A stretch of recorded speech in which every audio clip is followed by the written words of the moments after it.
দলীয় নিবন্ধন ও দাঁড়িপাল্লা প্রতীক ফিরে পাওয়ায় শান্তি ও সম্প্রীতির আহ্বান জানিয়ে বর্ণাঢ্য মোটরসাইকেল শোভাযাত্রা ও পথসভা করে হবিগঞ্জ নবীগঞ্জ উপজেলা ও পৌর শাখার জামায়াতে ইসলামী। হবিগঞ্জ জেলা প্রতিনিধি মোহাম্মদ সেলিম উদ্দিন জানান, সোমবার সকালে এই মোটরসাইকেল শোভাযাত্রা অনুষ্ঠিত হয়। আসন্ন জাতীয় সংসদ নির্বাচনকে সামনে রেখে দাঁড়িপাল্লা প্রতীক নিয়ে নির্বাচনী প্রচারণায় সরব হয়ে উঠেছে বাংলাদেশ জামায়াতে ইসলামী। কেন্দ্রীয় মজলিসের শুরা সদস্য ও হবিগঞ্জ ১ নবীগঞ্জ বাহুবল আসনের এমপি প্রার্থী মোহাম্মদ শাহজাহান আলী ও নবীগঞ্জ উপজেলার সাবেক ভাইস চেয়ারম্যান জামায়াতে ইসলামীর আমির মাওলানা আশরাফ আলীর নেতৃত্বে ঢাকা সিলেট মহাসড়কের আউশকান্দি ফুলকলি প্রাঙ্গণ থেকে বর্ণাঢ্য মোটরসাইকেল শোভাযাত্রা বের করা হয়।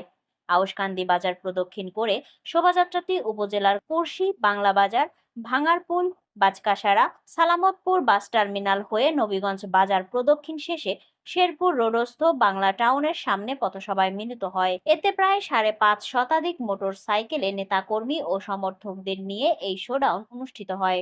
উপজেলা জামায়াতের আমির ও সাবেক ভাইস চেয়ারম্যান মাওলানা আশরাফ আলীর সভাপতিত্বে পথসভায় প্রধান অতিথির বক্তব্য রাখেন হবিগঞ্জ ১ আসনের জামায়াতের মনোনীত এমপি প্রার্থী জননেতা মোহাম্মদ শাহজাহান আলী।